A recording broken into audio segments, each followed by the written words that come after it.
Now the next topic is urinary system of man. अब इस पूरे सिस्टम में बच्चों आपको कंपोनेंट्स के नाम आने चाहिए, ठीक है, लेकिन जो मेन हमारा कंसर्न होगा वो किसके साथ होगा, किडनी के साथ होगा। सबसे पहले उन्होंने क्या बताया हुआ है कि जो यूरिनरी सिस्टम है साथ साथ आप ड्रॉ करते जाएं ताकि आपको प्रैक्टिस हो जाए उसकी ड्रॉ करने की भी, और साथ साथ आप देखते जाएंगे कौन कौन से कंपोनेंट हैं, ठीक है। अब सबसे पहले क्या आ जाती हैं बच्चों, 2 किडनीज आ जाती हैं, सही है। और वो जो 2 किडनीज होती हैं वो किधर कार्य होती है, वर्टिब्रल कॉलम की दोनों साइड्स पे लाई कार्य होती हैं। वर्टिब्रल कॉलम बेसिकली कहते हैं स्पाइन को, ठीक है ना, जो दरमियान में पीछे से हमें बैकबोन फील हो रही होती है, दैट इज वर्टिब्रल कॉलम। तो दरमियान में हम वर्टिब्रल कॉलम अगर ड्रॉ कर लें यहाँ पे, तो उसकी दोनों साइड पे क्या पड़ी होती हैं, किडनीज पड़ी होती हैं। लेकिन वर्टिब्रल कॉलम भी कौन कौन सी के हमारे पास जो 12th थोरेसिक और 3rd लंबर वर्टिब्री है। थोरेसिक कहते हैं जो चेस्ट की लास्ट वर्टिब्री होती है, तो ये जो है लेट्स सपोज ये कौन सी है, 12th थोरेसिक वर्टिब्री है, ठीक है। और यहाँ पे ये कौन सी आ गई है जी, 12th थोरेसिक है, उसके बाद कौन सी स्टार्ट हो जाती है, lumbar, 1st, 2nd and 3rd। तो 3rd जो लंबर है उसके दरमियान में क्या पड़ी होती है, L3 इसको बात करें तो इन दोनों के साइड पे या इन दोनों के लेवल के ऊपर क्या पड़ी होती है, 2 किडनीज पड़ी होती हैं, सही। अब यहाँ पे हम लोगों ने किडनी देख ली कि इसकी लोकेशन क्या होगी। उसके बाद क्या चीज आ जाती है, यूरेटर आ जाता है। यूरेटर एक ट्यूब को कहते हैं जो कि किडनी से निकल रही होती है। साथ साथ आप एक पेज और पेन ले लें और साथ साथ इसको ड्रॉ करते रहें, ठीक है। किडनी से जो ट्यूब निकल रही होती है उसको आप क्या नाम दे देते हैं बच्चों, उसको आप नाम दे देते हैं यूरेटर का, ठीक है। अब ये जो यूरेटर होती है ये कितने मीटर, ट्यूबुलर ऑर्गन है, ट्यूब हम लोगों ने ड्रॉ कर लिया है और इसकी लेंथ कितनी है, 25 सेंटीमीटर, सही है। और ये किसके अंदर जो है वो फनल शेप रीनल पेल्विस से ये जो एरिया होता है, रीनल का वर्ड यूज हो रहा होता है फॉर द किडनीज, ठीक है। तो ये जो एरिया होगा इसको आप क्या नाम दे देंगे, रीनल पेल्विस का नाम दे देंगे। तो फनल शेप्ड का मतलब क्या है, कौन शेप रीनल पेल्विस से स्टार्ट होती है डाउनवर्ड और parallel to the vertebral column. ये पैरेलल आ गया ना, parallel to the vertebral column ये रन कर रही होती है और नीचे आके ये किसको ज्वाइन करती है बच्चों, ये ज्वाइन करती है यूरिनरी ब्लैडर को, ठीक है ना। तो ये हमारे पास क्या आ गया जी, यूरिनरी ब्लैडर आ गया। तो 2 ट्यूब्स होती हैं, parallel to the vertebral column run कर रही होती हैं, 25 सेंटीमीटर की इनकी लेंथ होती है, रीनल पेल्विस से स्टार्ट होती हैं और एंड किधर हो जाती हैं, यूरिनरी ब्लैडर के ऊपर। और इनका मेन फंक्शन क्या है कि जो यूरिन किडनी में बनना है वो उसको किधर लेके आ रही होंगी, ब्लैडर की तरफ लेके आ रही होंगी, ठीक है। तो फंक्शन भी हम लोगों ने साथ देख लिया है। उसके बाद अब आ जाते हैं हम किसके ऊपर, यूरिनरी ब्लैडर के ऊपर, ठीक है। यूरिनरी ब्लैडर जो होता है बच्चों वो कैसा होगा, होलो डिस्टेंडेड मस्कुलर ऑर्गन है। डिस्टेंडेड का मतलब क्या है कि जैसे जैसे इसके अंदर यूरिन फिल होता जाएगा, मस्कुलर है तो ये क्या हो जाएगा, डिस्टेंड हो जाएगा, ठीक है, इसका साइज इंक्रीज कर जाएगा। और ये किधर प्रेजेंट होती है, पेल्विक कैविटी में। पेल्विक कैविटी नीचे वाला जो एरिया होता है बॉडी का उसको कह देते हैं। और इसका काम क्या है कि इसने क्या करना है, यूरिन को सेव करना है, ठीक है ना। यूरिन रिजर्वायर है, जब तक जो है यूरिन बॉडी से आउट नहीं हो जाता तब तक वो किधर सेव रहेगा, यूरिनरी ब्लैडर के अंदर। इसका क्या था, ट्रांसपोर्ट यूरिन, ठीक है। इसका क्या था, रिजर्वायर करना, सेव करना। और इसका क्या है, फॉर्मेशन ऑफ यूरिन, ये यूरिन प्रोडक्शन। तो साथ साथ आप लोग क्या कर लें, इसके फंक्शन भी लिख लें, साथ साथ आप उसकी हेडिंग भी दे दें, आप उसके पॉइंट्स जो है वो भी मेंशन कर दें, तो आपकी पूरी डायग्राम कंप्लीट हो जाती है। देन यूरिनरी ब्लैडर के पास बाद क्या आ जाता है बच्चों, एक ट्यूब लाइक स्ट्रक्चर आ जाती है जिसको आप क्या नाम दे देते हैं, यूरिथ्रा का नाम दे देते हैं, ठीक है। और इस यूरिथ्रा का क्या काम होगा कि जो यूरिन इसके अंदर सेव हुआ था उसको बॉडी से एलिमिनेट आउट करना है। So that is all about the urinary system of man. Components आपको पता है, एक तो किडनीज होगी दोनों, T12 और L3 के लेवल पे प्रेजेंट होती हैं। T12 कर लेते हैं इसको, 12th थोरेसिक और 3rd लंबर के लेवल पे। और इसके अलावा क्या आ जाता है, उनका फंक्शन क्या है, यूरिन प्रोडक्शन। किडनी के फंक्शन को आगे हम डिटेल से पढ़ेंगे, किडनी के स्ट्रक्चर को भी हम डिटेल से पढ़ेंगे, लेकिन यूरेटर, यूरिनरी ब्लैडर और यूरेथ्रा के बारे में यही है जो कि आपको मैंने इस डायग्राम में बता दिया है। साथ साथ आप इन पॉइंट्स को लिखें, साथ साथ आप इसको ड्रॉ करें, तो आपको क्या हो जाएगा, ये पूरी की पूरी जो सिस्टम है ये समझ आ जाएगा। और इसके अलावा एक और पॉइंट क्या था कि जो रीनल का वर्ड होता है वो किसको रेफर कर रहा होता है, किडनीज को रेफर कर रहा होता है। तो यहाँ पे हम रीनल आर्टरी के बारे में पढ़ेंगे, रीनल वेन के बारे में पढ़ेंगे। Why, because they are supplying the kidneys. तो अगर किडनीज को सप्लाई करेंगे तो उन आर्टरीज और वेन्स का क्या नाम हो जाएगा, रीनल आर्टरी और रीनल वेन का नाम हो जाएगा। Now in this chapter our main focus is kidneys, ठीक है। तो अब यहाँ पे हम लोग सबसे पहले उनका स्ट्रक्चर देख लेंगे किडनी का, उसके बाद हम लोग फंक्शन ऑफ किडनी देख लेंगे, ठीक। तो उसमें सबसे पहले आपके जो स्ट्रक्चर में बताई हुई है वो लोकेशन ऑफ किडनी बताई हुई है। तो आपको पता है कि जो ये किडनीज हैं वो किस फॉर्म में होती हैं, पेयर की फॉर्म में होती हैं, जो कि दोनों either side of vertebral column lie कर रही होती हैं। और इनकी शेप कैसी होती है, बीन शेप्ड होती है, ठीक है ना। जैसे लोबिया की दाल होती है उस तरह की इसकी शक्ल होती है। और इसकी लोकेशन अगर बात करें तो ये तो स्ट्रक्चर हो गया external structure.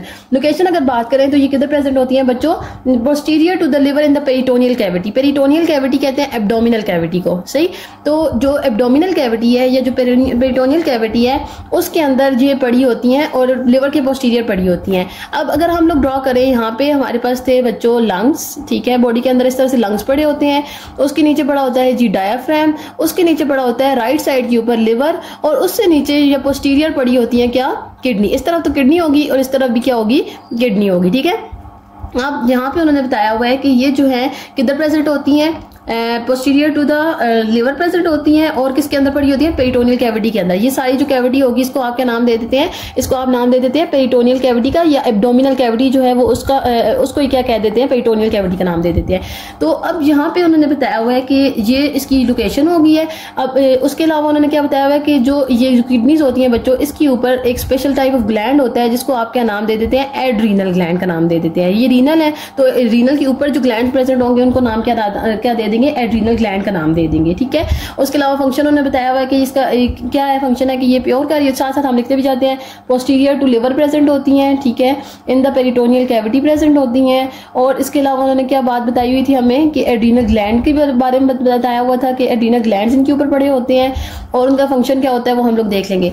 Adrenal gland top of the kidney पे प्रेजेंट है तो इसलिए आपने क्या नाम दे दिया, एड्रीनल ग्लैंड का नाम दे दिया है। उसके अलावा इनका फंक्शन क्या है कि ब्लड को प्योरीफाई करना, ब्लड के अंदर जितने भी वेस्ट है उसको एलिमिनेट आउट करना, और वो एलिमिनेट आउट जो होता है, वो जो फिल्टर आउट हो जाती है चीज, उसको आप क्या नाम दे देते हैं, यूरिन का नाम दे देते हैं। ये हम आगे फंक्शन डिटेल में पढ़ेंगे।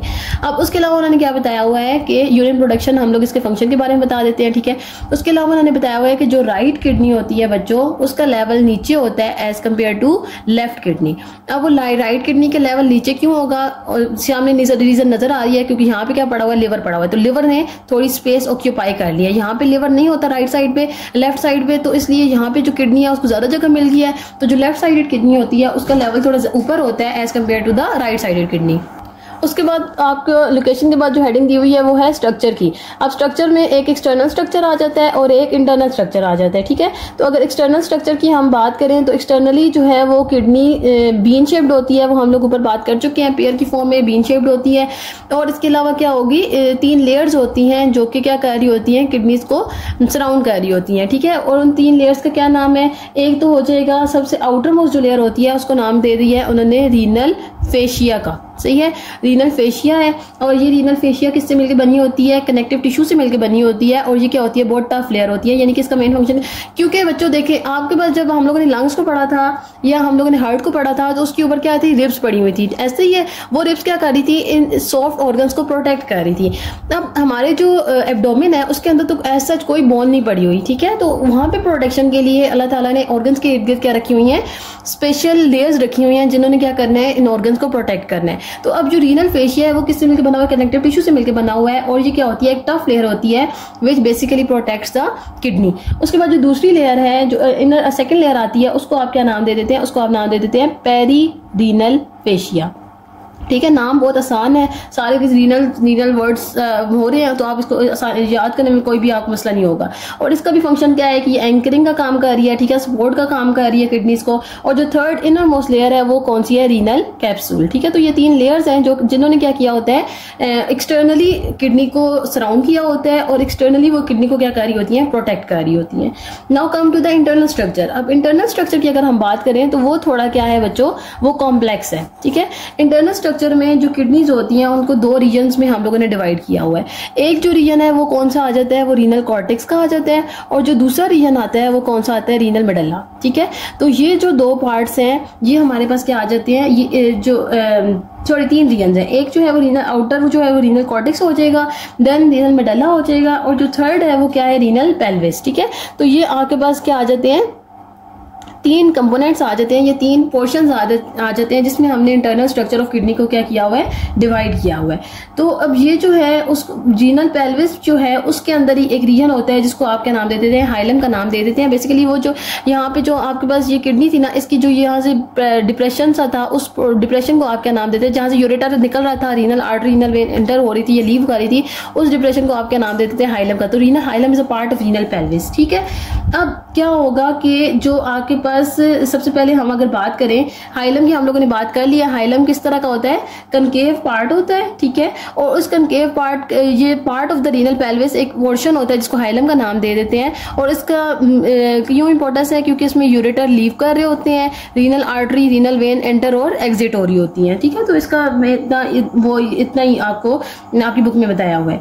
उसके बाद अगर हम बात करें रीनल कॉर्टेक्स की, तो रीनल कॉर्टेक्स सबसे पहले कौन सा पोर्शन होता है किडनी का? आउटर पोर्शन होता है। तो यहाँ पे अगर ये वाला आउटर मोस्ट पोर्शन हम लोग देखें तो ये सारा कौन सा हो जाएगा बच्चों? रीनल कॉर्टेक्स का पोर्शन हो जाएगा, ठीक है। और इसके अलावा उन्होंने क्या बताया हुआ है कि ये ग्रैन्युलर होते हैं। ग्रैन्युलर क्यों होता है? क्योंकि इधर क्या प्रेजेंट होते हैं बच्चों? नेफ्रॉन्स प्रेजेंट होते हैं। अब नेफ्रॉन क्या चीज है या नेफ्रॉन का क्या स्ट्रक्चर है वो हम आगे डिटेल में देख लेंगे। और अब इसके अलावा जो नेफ्रॉन है ना, ये बेसिकली यही वो कंपोनेंट है जैसे हमारे लंग्स में एल्वुलर मेन एरिया था जिसको आपने नाम दिया था रिस्पिरेटरी सरफेस का, क्योंकि वहां पे मेन एक्सचेंज ऑफ गैसेस हो रही थी। इसी तरह यहाँ पे भी जो मेन यूरिन प्रोडक्शन होना है वो किधर होना है? नेफ्रॉन के अंदर होना है, ठीक है। और वो किधर प्रेजेंट है? रीनल कॉर्टेक्स के अंदर प्रेजेंट है। उसके बाद आपके पास अगर हम लोग बात करें मेडुला की, तो उसके अंदर किस तरह के वहां पे ग्रैन्युलर होते हैं। ये सबसे पहले इनर पोर्शन आ जाएगा, ये मिडल पोर्शन आ जाएगा, ठीक है। ये मिडल पोर्शन हो जाएगा, यानी यहाँ से पेल्विस से कॉर्टेक्स के दरमियान जो पोर्शन होगा उसको आपका नाम दे देंगे, रीनल मेडुला का नाम दे देंगे। और इसके अंदर क्या होते हैं? इसके अंदर होते हैं पिरामिडल टिश्यू मैस प्रेजेंट होता है। पिरामिड्स की फॉर्म में जो रीनल टिश्यू है वो प्रेजेंट होता है, जिसको आप क्या नाम दे देते हैं? रीनल पिरामिड्स का नाम दे देते हैं, ठीक है ना। यानी यहाँ पे इस तरह से पिरामिड्स बने होते हैं जिसको आप क्या नाम दे देते हैं? रीनल पिरामिड्स का नाम दे देते हैं। और वो किधर लाई कर रहे होते हैं? रीनल मेडुला में लाई कर रहे होते हैं, ठीक है। तो अब इसको जो आपके पास पिरामिड्स है उनके दरमियान बच्चों होती हैं रीनल स्पेसेस। अच्छा, अब क्या होगा कि जो अब लेट्स सपोज यहाँ पे अगर हम ड्रॉ करें, ये हमारे पास क्या आ गई है जी? किडनी आ गई है, ठीक है। अब इसके अंदर ये आउटर रीजन जो है वो हो जाएगा रीनल कॉर्टेक्स का, ठीक है। इसके जो रीनल मेडुला होगा उसके अंदर क्या पड़े होंगे बच्चों? रीनल पिरामिड्स पड़े होंगे। एक जो किडनी है उसके अंदर 8 रीनल पिरामिड्स प्रेजेंट होते हैं, ठीक है। अभी सारे तो मैं नहीं ड्रॉ कर रही, स्पेस नहीं है, लेकिन एक जो किडनी होती है रीनल मेडुला होता है उसके अंदर कितने प्रेजेंट होते हैं? 8 रीनल पिरामिड्स प्रेजेंट होते हैं। अब ये जो रीनल पिरामिड्स के दरमियान स्पेस है इसको क्या नाम दिया हुआ है इन्होंने? इसको नाम दिया हुआ है रीनल कॉलम का, ठीक है। तो जो रीनल पिरामिड्स के दरमियान स्पेस होती है उसको क्या नाम दे देते हैं? रीनल कॉलम का नाम दे देते हैं। और ये जो टिप ऑफ रीनल पिरामिड्स है बच्चों, ये किस में ओपन हो रहे हैं? पेल्विस में, क्योंकि ये अंदर आगे वाला पोर्शन क्या हो जाएगा? फिर पेल्विस का पोर्शन हो जाएगा। इसको ये जो टिप ऑफ रीनल पिरामिड्स है जो कि रीनल पेल्विस में ओपन हो रहे हैं, इसको आप क्या नाम दे देते हैं? रीनल पेपिला का नाम दे देते हैं, ठीक है। तो आपको मैं साथ साथ अभी ड्रॉ करके बता रही हूँ ताकि आपको समझ आ जाए कि किस तरह से कौन सा स्ट्रक्चर अरेंज हुआ हुआ है। कि पहले कॉर्टेक्स था आउटर, उसका तो इतना डिटेल नहीं है, ग्रैन्युलर है, वहाँ पे नेफ्रॉन्स प्रेजेंट है। पिरामिड की मेडुला की बात करें तो वो मिडल पोर्शन होता है, उसमें पिरामिड्स प्रेजेंट होते हैं। जो उनकी टिप होती है वो जो है वो पॉइंट आउट कर रही होती है टुवर्ड्स द पेल्विस, और उसको क्या नाम दे दिया? रीनल पेपिला का नाम दे दिया। और जो 2 रीनल पिरामिड्स के दरमियान स्पेस होती है उसको नाम दे दिया है रीनल कॉलम का, ठीक है। और इसके अलावा उन्होंने बताया हुआ है कि एक किडनी के अंदर 8 रीनल पिरामिड्स प्रेजेंट होते हैं। और इसके अलावा अब एक और लॉब ऑफ किडनी किसे कहेंगे? कि वो renal pyramid plus cortical part, इस पूरे को आप क्या नाम दे देंगे? लॉब ऑफ किडनी का नाम दे देंगे, ठीक है। कि पिरामिड है और साथ ही आपके पास क्या आ जाता है? Cortical part. कॉर्टेक्स का पार्ट अगर आप उसको साथ ज्वाइन कर लेंगे तो उसको आप क्या नाम दे देंगे? लॉब ऑफ किडनी का नाम दे देंगे। रीनल पेल्विस की अगर बात करें बच्चों, तो रीनल पेल्विस में क्या आ जाता है कि यहाँ पे आपके पास इसका जो ये आगे वाला पोर्शन होता है उसको हाइलम का नाम दे देते हैं, ठीक है। और हाइलम से क्या हो रहे होते हैं? यूरेटर लीव कर रहे होते हैं। रीनल आर्टरी जो रीनल वेन है वो क्या कर रही होती है? वो एंटर हो रही होती है या एग्जिट हो रही होती है, सही है। अब ये जो रीनल पेल्विस है, सबसे पहले ये हाइलम के आगे रीनल पेल्विस जो है वो पहले 2-3 ब्रांचेस में डिवाइड होती है, ठीक है, जिसको आप क्या नाम दे देते हैं? मेजर कैलिसिस का नाम दे देते हैं। थोड़ी ब्रांचेस है तो उसको क्या नाम दे दिया? मेजर कैलिसिस का। ये मेजर कैलिसिस फिर फर्दर ब्रांच आउट होती है, यानी ये पेल्विस फर्दर ब्रांच आउट होती है तो उसको आप क्या नाम दे देते हैं? माइनर कैलिसिस का नाम दे देते हैं, सही है। तो ये एक किडनी का इंटरनल स्ट्रक्चर था जिसमें उन्होंने बताया हुआ है कि कौन कौन से पोर्शंस होते हैं। 3 पोर्शंस होते हैं, outer cortex, then medulla and then renal pelvis, ठीक है। और जो आपके पास पेल्विस का इनर मोड पोर्शन होता है जो फनल शेप्ड होता है उसको आप क्या नाम देते हैं? हाइलम का नाम दे देते हैं। नेक्स्ट जो उन्होंने टॉपिक दिया हुआ है बच्चों, उसमें बताया हुआ है कि स्ट्रक्चर और फंक्शन ऑफ किडनी का आपस में क्या रिलेशनशिप है। सबसे पहले उन्होंने क्या दिया हुआ था? कैप्सूल। आउटर से अगर हम ट्रेवल करें तो 3 लेयर्स बनी हुई थी ना कैप्सूल की, ठीक है। तो उनका क्या फंक्शन था? उनका फंक्शन था प्रोटेक्शन ऑफ किडनी, क्योंकि मैंने आपको बताया कि कोई बोनी स्ट्रक्चर इसको ओवरलाई नहीं कर रहा होता, तो जो प्रोटेक्शन होती है या इंजरी से जो ये स्टेबिलिटी के लिए जो किडनी के लिए इंपॉर्टेंट होती है वो कौन प्रोवाइड कर रही होती है? प्रोटेक्शन रीनल कैप्सूल प्रोवाइड कर रहा होता है या फिर किडनी कैप्सूल प्रोवाइड कर रहा होता है। उसके बाद क्या आ जाती है? Renal artery. भाई रीनल आर्टरी जो है वो कहाँ से आ रही होगी बच्चों? एओर्टा से आ रही होगी। सर्कुलेटरी सिस्टम में हमने देखा था जैसे ये एओर्टा किडनी के लेवल पे आएगा तो वहां से क्या ब्रांच आउट होगी रीनल आर्टरी, और रीनल आर्टरी ने इसके पास क्या लेके आना है? ब्लड लेके आना है जिसके अंदर ऑक्सीजन होगी। नॉर्मली जो रीनल आर्टरी होती है, ठीक है, वो कितना सप्लाई कर रही होती है? 1.2 लीटर्स ऑफ ब्लड जो है वो पर मिनट ब्लड सप्लाई कर रही होती है टू द किडनीज। ठीक, उसके बाद आगे पास क्या चीज आ जाती है? Renal cortex. रीनल कॉर्टेक्स के अंदर क्या पड़ा था? आउटर मोस्ट लेयर होती है और उसके अंदर क्या पड़े होते हैं? नेफ्रॉन पड़े होते हैं। Nephron are basically the functional unit of kidney, यानी ये वो पार्ट है किडनी का जहां पे क्या करनी है, जिन्होंने क्या करना है?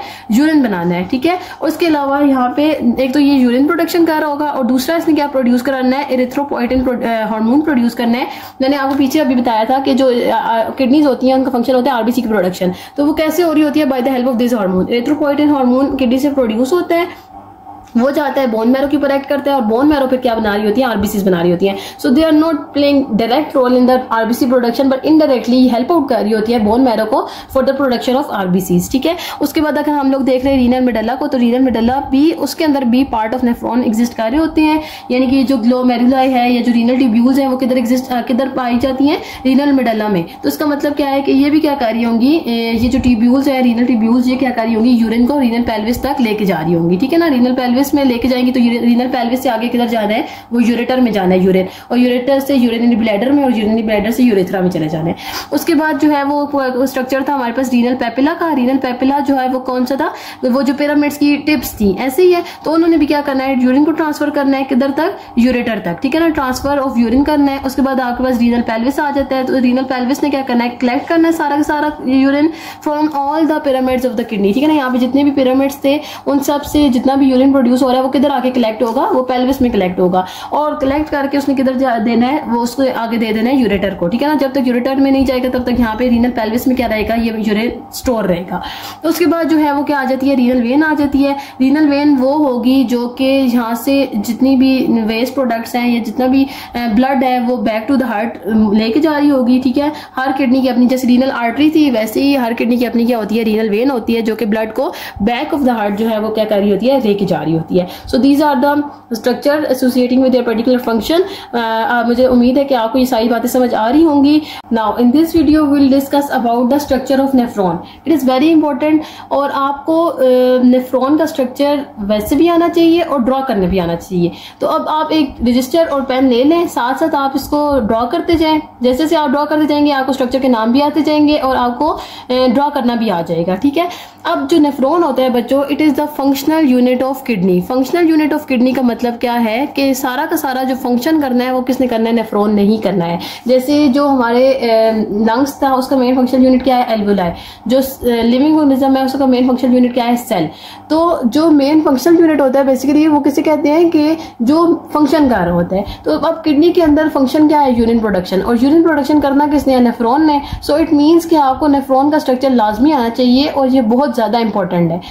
अब फंक्शन, अगर नेफ्रॉन का फंक्शन पढ़ने से पहले हमें इसका क्या पता होना चाहिए? स्ट्रक्चर पता होना चाहिए।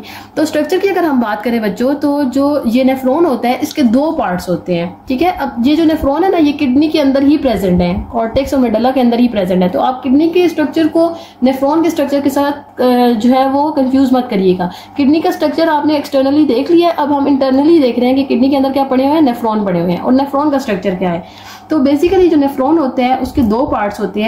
एक होता है जी रीनल कॉर्पसल, ठीक है, और जो दूसरा पार्ट होता है उसको क्या नाम दिया हुआ है? रीनल ट्यूब्यूल का नाम दिया हुआ है। रीनल ट्यूब्यूल के अंदर क्या होंगे? ट्यूब लाइक स्ट्रक्चर्स होंगे, और कॉर्पसल के अंदर क्या है? दो स्ट्रक्चर होते हैं। कॉर्पसल के अंदर कौन कौन से दो स्ट्रक्चर होते हैं बच्चों? एक तो होता है उसके अंदर बोमेन्स कैप्सूल, ठीक है, और दूसरा होता है इसके अंदर ग्लोमेरुलस। और जो ट्यूब्यूल्स हैं इसके अंदर सारे के सारे ट्यूब्यूल्स होती हैं। इसमें हमारे पास आ जाते हैं proximal convoluted tubule, loop of Henle and distal convoluted tubule. अब ये कैसे हमें पता चलेगा कि क्या चीज़ क्या हो रही है, ये हम लोग देखते हैं साथ ही साथ इसको ड्रॉ करके। सबसे पहले आपके पास जो बोमेन्स कैप्सूल होता है ये क्या होता है बच्चों? एक कप लाइक स्ट्रक्चर होता है। तो हम लोग यहाँ पे क्या ड्रॉ कर देते हैं? बोमेन्स कैप्सूल को ड्रॉ कर देते हैं, जो कि क्या है? एक कप लाइक स्ट्रक्चर है। इस स्ट्रक्चर को क्या नाम देते हैं? इस स्ट्रक्चर को नाम दे देते हैं बोमेन्स कैप्सूल का। ये हमारे पास हो गया है बोमेन्स कैप्सूल, ठीक है। अब इस बोमेंस कैप्सूल के अंदर आ रही होती हैं आर्टरीज, रीनल आर्टरी आ रही थी ना, रीनल आर्टरी के अंदर क्या था, ब्लड था। वो ब्लड, उसके ब्लड के अंदर क्या है बच्चों, सारा का सारा वेस्ट है, ठीक है। उस वेस्ट को हमने बॉडी से एलिमिनेट आउट करना है। ब्लड इसके पास आ रहा है, सही है, और ब्लड यहाँ पे आके ना जो कैपिलरी, बहुत ज्यादा कैपिलरीज में डिवाइड हो जाएगा। जो आर्टरी थी वो आके कैपिलरीज में डिवाइड हो जाती है, जिसको आप क्या नाम दे देते हैं, जिसको आप नाम देते हैं ग्लोमेरुलर कैपिलरीज का नाम दे देते हैं, या ये जो कैपिलरीज है इसको आपने क्या नाम दे दिया है, ग्लोमेरुलस का नाम दे दिया है।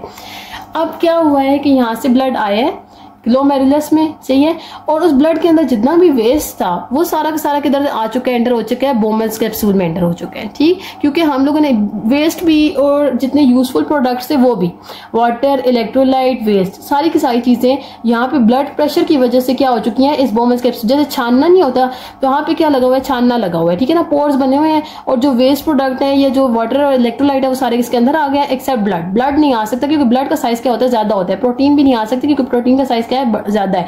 जो वाटर, इलेक्ट्रोलाइट्स, वेस्ट है वो छोटे छोटे हैं, तो वो किधर उठ के आ गए, बोमेंस कैप्सूल में। तो ये दो पार्ट तो हमने रीनल कॉर्पस्कल के पढ़ लिए हैं। उसके बाद क्या स्टार्ट हो जाता है, रीनल ट्यूब्यूल। तो ये जो पोर्शन है ये कौन सा कंस्टिट्यूट कर रहा है, रीनल कॉर्पस्कल को कंस्टिट्यूट कर रहा है। उसके बाद जब हम देखें रीनल ट्यूब्यूल को, तो इसमें सबसे पहले ना हाईली कॉइलिंग आती है, ठीक है ना। तो जब पहली कॉइलिंग, पहली कहते हैं जो प्रोक्सिमल पार्ट होता है उसको, जो पहला पार्ट होता है उसको कहते हैं प्रोक्सिमल, और ये क्या है, कॉइल्ड है, तो इसलिए इसको नाम दे देंगे हम प्रोक्सिमल कॉन्वोल्यूटेड ट्यूब्यूल का नाम दे देंगे। अब उसके बाद proximal convoluted tubule highly coiled structure होता है, पहले आता है। उसके बाद आपके पास आता है एक डिसेंडिंग लिम्ब जो नीचे जा रहा होता है बच्चों, और दूसरा आता है आपके पास असेंडिंग लिम्ब जो कि क्या कर रहा होता है, ऊपर जा रहा होता है। तो दो लिम्ब्स आ जाते हैं, एक तो ट्यूब लाइक स्ट्रक्चर है, ठीक है, और इसके अलावा क्या है, एक उसका डिसेंडिंग लिम्ब आ गया है, और दूसरा क्या चीज आ चुकी है, जो नीचे आ रहा है उसको आपने क्या नाम दे दिया, डिसेंडिंग लिम्ब का नाम दे दिया, और जो ऊपर जा रहा है उसको आपने क्या नाम दे दिया, असेंडिंग लिम्ब का नाम दे दिया। तो ये डिसेंडिंग और असेंडिंग लिम्ब मिल के क्या बना रहे होते हैं, इन्होंने एक लूप बना दिया जिसको आप क्या नाम दे देते हैं, लूप ऑफ हेनले का नाम दे देते हैं। सो that is the second part. सबसे पहले प्रोक्सिमल कॉन्वोल्यूटेड ट्यूब्यूल आ गया, उसके बाद डिसेंडिंग एंड असेंडिंग लिम्ब आ गया, जिन्होंने क्या बना दिए हैं, ये आपके पास लूप ऑफ हेनले बना दिया है। उसके बाद आपके पास फिर से कॉइलिंग आती है, उसको आप क्या नाम दे देते हैं, डिस्टल कॉन्वोल्यूटेड ट्यूब्यूल। डिस्टल कहते हैं एंड को, तो यहाँ पे जो कॉइलिंग हुई है इसको आपने क्या नाम दे दिया है, डिस्टल कॉन्वोल्यूटेड ट्यूब्यूल का नाम दे दिया है। और फिर डिस्टल कॉन्वोल्यूटेड ट्यूब्यूल किस में ओपन हो रही होती है, कलेक्टिंग डक्ट में, ठीक है। अब जब यहाँ से सारा का सारा न्यूट्रिएंट्स, वेस्ट, वाटर सब कुछ यहाँ से गुजरेगा, तो एंड पे जो चीज रहेगी वो क्या होगी, वो होगी सारा का सारा वेस्ट प्रोडक्ट, क्योंकि हम लोगों ने वाटर, इलेक्ट्रोलाइट्स बॉडी से एलिमिनेट आउट नहीं करने, ऐसे ही है। तो बॉडी से जब एलिमिनेट आउट नहीं करने, तो बॉडी से तो ये इधर आ चुके हैं, ब्लड से तो इधर आ चुके हैं, तो हमने दोबारा उन्हें किधर भेजना है, ब्लड में भेजना है। तो जब दोबारा ब्लड में भेजना पड़ेगा तो उसका मतलब है यहाँ पे भी क्या होनी चाहिए, सारी की सारी ब्लड वेसल्स होनी चाहिए, ब्लड यहाँ पे रन करना चाहिए, ताकि जो यहाँ पे एसेंशियल न्यूट्रिएंट्स आ चुके हैं वो दोबारा किधर जा सके, ब्लड में जा सके। तो वो कैपिलरीज या वो जो वेसल्स हैं जो कि इस सारे एरिया को सराउंड कर रही होती हैं, उसको आपने क्या नाम दे दिया बच्चों, उसको आपने नाम दे दिया है वाजा रेक्टा का, ठीक है। तो वो ब्लड वेसल्स या वो कैपिलरीज जो कि इन लूप ऑफ हेनले को या इस पूरे स्ट्रक्चर ऑफ नेफ्रॉन को सराउंड किए होती हैं, उनका क्या नाम है, वाजा रेक्टा। और उनका मेन फंक्शन क्या है कि वो यहाँ पे जितने भी एसेंशियल न्यूट्रिएंट्स आ चुके थे इन ट्यूब्स में, उनको वापस से बॉडी में वापस भिजवा देती हैं ब्लड के थ्रू। और यहाँ पे जब तक चीज पहुंचती है, यहाँ पे जब तक आपके पास प्रोडक्ट पहुंचता है, तो वो सारा का सारा क्या होता है, यूरिन होता है, यानी कि वो सारा का सारा वेस्ट प्रोडक्ट होता है, उसके अंदर कोई भी एसेंशियल न्यूट्रिएंट्स या इलेक्ट्रोलाइट्स या वाटर इतना ज्यादा नहीं होता। सो ये हमारे पास क्या चीज आ जाती है, ये कलेक्टिंग डक्ट्स पे सारी की सारी ओपन होती है, ये कलेक्टिंग डक्ट्स यहाँ पे नाम दे दे, ये सारी की सारी रीनल पेल्विस में ओपन हो रही होती है। तो दोबारा से हम रिवाइज कर लेते हैं स्ट्रक्चर ऑफ नेफ्रॉन को, कि सबसे पहले आपके पास क्या आई थी, ग्लोमेरुलस आई थी, ठीक है। ग्लोमेरुलस में क्या होता है बच्चों कि जो आपके पास कैपिलरीज आ रही होती हैं, ठीक है, वो कैपिलरीज इंटर हो रही होती हैं और वो एक नेटवर्क बना देती है जिसको आप क्या नाम दे दिया, ग्लोमेरुलस। और उसके इर्द गिर्द क्या पड़ा होता है, एक बोमेंस कैप्सूल पड़ा होता है जिसने इसको सराउंड किया होता है, डबल वॉल्ड स्ट्रक्चर होता है। उसके बाद अगर आगे हम देखें तो वो जो है वो ये दोनों मिलकर क्या बना रही होती है, रीनल कॉर्पस्कल का नाम, रीनल कॉर्पस्कल बना रही होती है। उसके बाद रीनल ट्यूब्यूल स्टार्ट हो जाती है। रीनल ट्यूब्यूल में सबसे पोर्शन कौन सा आ जाता है, पहला portion proximal convoluted tubule. Proximal convoluted tubule फिर मेडुला की तरफ आता है, ये ऊपर कॉर्टेक्स का पोर्शन था, ठीक है। रीनल कॉर्टेक्स का अगर हम बात करें, रीनल मेडुला में क्या आ जाती है, ट्यूबुलर पोर्शन आ जाता है, जिसको आपके नाम दे देते हैं लूप ऑफ हेनले का नाम दे देते हैं। लूप ऑफ हेनले में एक डिसेंडिंग लिम्ब था, एक असेंडिंग लिम्ब था, और ये असेंडिंग लिम्ब दोबारा से फिर किधर चला जाता है, रीनल कॉर्पसल में। सो बेसिकली यहाँ तक मैं अगर डिवाइड करूँ तो ये ऊपर वाला पोर्शन कौन सा हो जाएगा, रीनल कॉर्पसल वाला हो जाएगा, और ये नीचे वाला पोर्शन सारा का सारा क्या हो जाएगा, रीनल मेडुला वाला पोर्शन हो जाएगा, ठीक है। तो वो जो हम लोगों ने स्ट्रक्चर ऑफ किडनी देखा था उसके अकॉर्डिंग इसको आप एडजस्ट कर लें कि नेफ्रॉन किस तरह से उनके अंदर प्रेजेंट होते हैं। उसके बाद लूप ऑफ हेनले फिर किधर चला जाता है जी, डिस्टल कॉन्वोल्यूटेड ट्यूब्यूल में चला जाता है, और ये सारे के सारे क्या बना रहे होते हैं, रीनल ट्यूब्यूलर पोर्शन बना रहे होते हैं। उसके बाद वो रीनल कलेक्टिंग डक्ट में एक्यूमुलेट होते हैं, और कलेक्टिंग डक्ट किस में ओपन हो जाती है, रीनल पेल्विस में ओपन हो जाती है, और जो कैपिलरीज सराउंड कर रही होती हैं उसको आपने क्या नाम दे दिया, वाजा रेक्टा का नाम दे दिया है। So that is all about the structure of nephron. उसके बाद उन्होंने एक छोटा सा टॉपिक बताया हुआ है, blood circulation to nephron. Blood circulation में आपने देखा है कि क्या चीजें आ रही थी बच्चों, रीनल आर्टरी आ रही थी। अब रीनल आर्टरी का क्या फंक्शन था कि उसने क्या करना था, ब्लड को लेके आना था, ठीक है। अब रीनल आर्टरी जैसे ही आती है, कॉर्टेक्स के पास आती है, ठीक है, यहाँ पे आई थी तो उसने क्या किया था, ब्रांचिंग में वो डिवाइड हो गई थी। आर्टरी जब डिवाइड होती है तो वो किसमें कन्वर्ट हो जाती है, आर्टेरियोल में। अब ये आर्टेरियोल किडनी की तरफ आ रहे हैं तो इनको आप क्या नाम दे देंगे, आफरेंट आर्टेरियोल का नाम दे देते हैं, ठीक है। ये आफरेंट आर्टेरियोल कहाँ से आई है, रीनल आर्टरी की सब ब्रांचिंग हुई है। फर्दर आयोटा था, आयोटा से क्या राइज हुई थी, रीनल आर्टरी। रीनल आर्टरी जो है वो फर्दर डिवाइड होती है तो वो क्या बना देती है, आफरेंट आर्टेरियोल बना देती है।